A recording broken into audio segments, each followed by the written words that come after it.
الحمدللہ، اللہ تعالیٰ کا لاکھ لاکھ شکر ہے کہ مالک الملک نے اپنی یاد کی توفیق اور موقع عطا فرمایا۔ لاکھوں اور کروڑوں درود حضرت محمد مصطفیٰ صلی اللہ علیہ وآلہ وسلم پر، جن کے طفیل مالک الملک نے یہ مہربانی عطا فرمائی۔ سامعین اکرام، اللہ تعالیٰ نے قرآن پاک میں ارشاد فرمایا، اعوذ باللہ من الشیطان الرجیم، بسم اللہ الرحمن الرحیم۔ اور ہر ایک کے لیے درجے ہیں ان کے اعمال کے مطابق،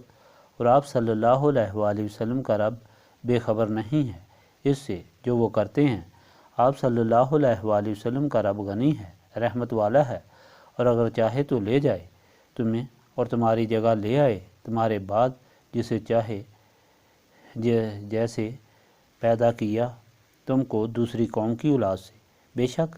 جس کا تم سے وعدہ کیا گیا ہے ضرور آنے والا ہے، اور نہیں ہو تم عاجز کرنے والے۔ آپ صلی اللہ علیہ وآلہ وسلم فرما دیں، اے میری قوم، تم عمل کرتے رہو اپنی جگہ پر، میں اپنا کام کرنے والا ہوں، تم عن قریب جان لوگے کہ کس کے لیے انجام اچھا ہوتا ہے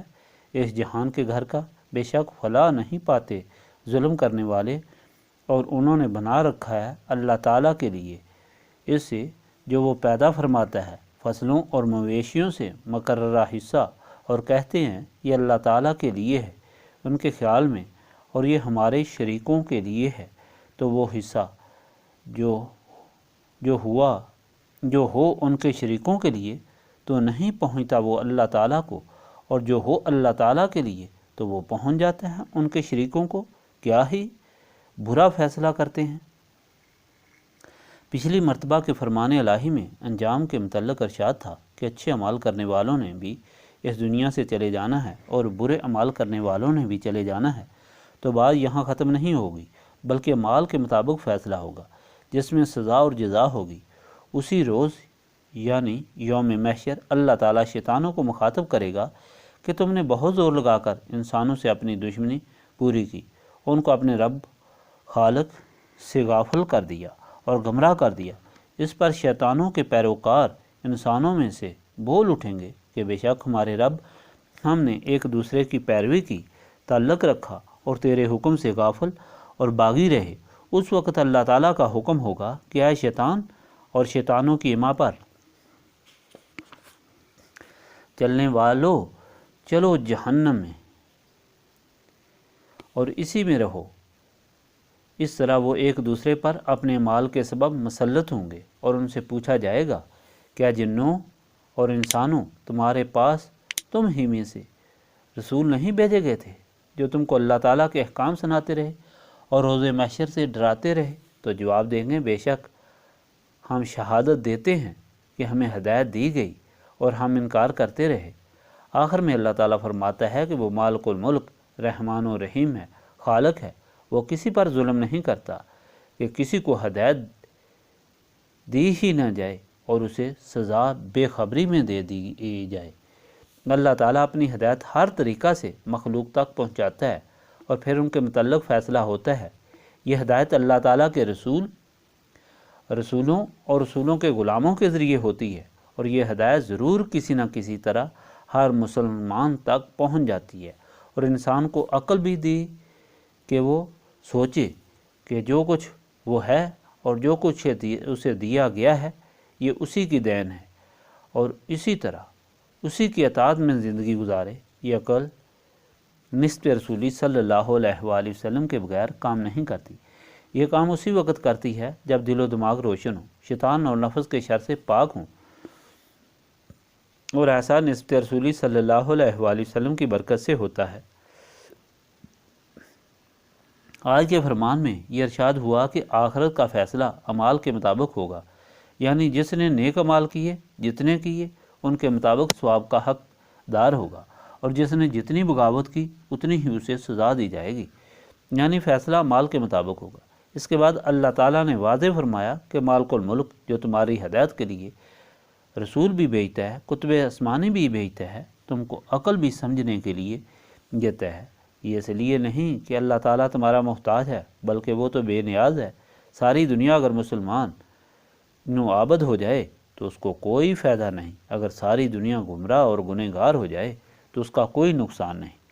اللہ تعالیٰ ہمیں ہدایت اس لیے فرماتا ہے کہ وہ رب ہے، اور ربوبیت کا تقاضا ہے کہ وہ مخلوق کی ہر ضرورت پوری فرمائے، اور ہدایت سب سے اہم ضرورت ہے جس کے بغیر انسان جانور بلکہ جانوروں سے بھی بدتر ہے۔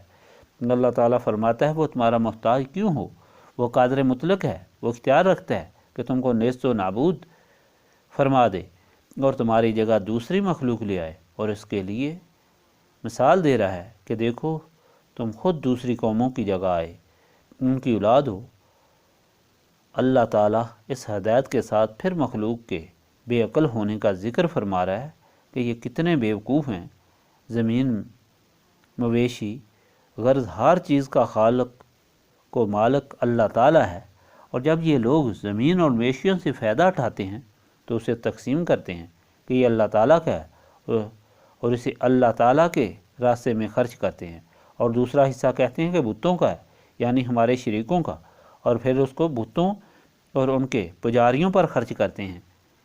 اس کے ساتھ انتہائی حماقت کی بات یہ کرتے ہیں کہ اگر اللہ تعالیٰ کے حصے سے شریکوں کو دو تو دے سکتے ہو، کیونکہ اللہ تعالیٰ کو تو کسی چیز کی ضرورت نہیں، مگر شریکوں کے حصے سے اللہ تعالیٰ کے راستے میں نہیں دے سکتے۔ اللہ تعالیٰ فرماتا ہے کہ وہ کتنی حماقت کا ثبوت دیتے ہیں اور یہ کتنا ظلم ہے۔ سامعین کرام، انسان کا یہ حال جو اللہ تعالیٰ بیان فرما رہا ہے، اگر بغور دیکھیں تو حیرانگی ہوتی ہے کہ عقل اور ہدایت کے باوجود انسان کتنی بڑی حماقت کا مرتکب ہوتا ہے، بلکہ اس طرح کہ جیسے اس کے پاس نہ عقل ہو اور نہ ہدایت۔ ایسا کیوں ہے؟ صرف اس لیے کہ عقل کام نہیں کرتی اور ہدایت سمجھ نہیں آتی۔ اس کی وجہ یہ ہے کہ دل و دماغ پر شیطان کا قبضہ ہوتا ہے، وہ ظلمت میں ڈوبے ہوتے ہیں۔ ان کا علاج نسبت رسولی صلی اللہ علیہ وآلہ وسلم سے ہے۔ نسبت رسولی صلی اللہ علیہ وآلہ وسلم سے نور حاصل ہوتا ہے جو دل و دماغ کو روشن دیتا ہے، اور شیطان اور نفس کا اثر ختم ہو جاتا ہے۔ انسان نور علی نور بن جاتا ہے، اور اس کا ثبوت اسلام کی تاریخ ہے کہ وہ لوگ جو بالکل اسی طرح عقل اور ہدایت سے محروم ہوئے، اللہ تعالیٰ کے گھر میں بتوں کو رکھ کر پوجتے اور انہی سے اپنی امیدیں وابستہ کر کے ہر کام کے لیے الگ الگ خدا بنا کر بیٹھے تھے۔ جب ان کو نسبت رسولی صلی اللہ علیہ وآلہ وسلم حاصل ہوئی تو انہوں نے اپنے ہاتھوں سے بتوں کو پاش کیا، اپنے مال کے حقیقی کو پہچان لیا، اللہ تعالیٰ کی اور اس کے رسول صلی اللہ علیہ وآلہ وسلم کی ایسی اطاعت اور محبت اختیار کی کہ اپنا تن، من، دھن، ماں باپ، اولاد اور وطن سب کچھ قربان کر دیا، اور ہر ایک نے دوسرے سے بڑھ کر اللہ تعالیٰ کے راستے میں قربانی دی اور اس کو اپنی سعادت سمجھا، اور دونوں جہانوں میں کامیاب ہوئے۔ یہی وجہ ہے کہ لوگوں کو بلا کر ان کو نسبت رسولی صلی اللہ علیہ وآلہ وسلم کی تلقین کی جاتی ہے۔ اس نعمت کو حاصل کرو، یہ شیطان سے اور شیطان کے پیروکاروں سے چھڑاتی ہے، نفس کے اثر سے بچاتی ہے۔ اس کو حاصل کرنے کے لیے سینوں کو صاف کرو، اور سینوں کو صاف کرنے کے لیے آؤ ادھر بیٹھ کر اللہ تعالیٰ کی یاد کثرت سے کرو۔ اللہم صلی علی سیدنا محمد وعلی آلہ وصحابہ صلاۃ تکون لنا مانا من کل خوف، لا الہ الا انت سبحانک انی کنت من الظالمین، استغفر اللہ العظیم الذی لا الہ الا هو الحی القیوم واتوب الیہ، استغفر اللہ العظیم الذی لا الہ الا هو الحی القیوم واتوب الیہ، استغفر اللہ العظیم الذی لا الہ الا هو الحی القیوم واتوب الیہ۔ ربنا تقبل منا انک انت السمیع العلیم وتب علینا انک انت التواب الرحیم۔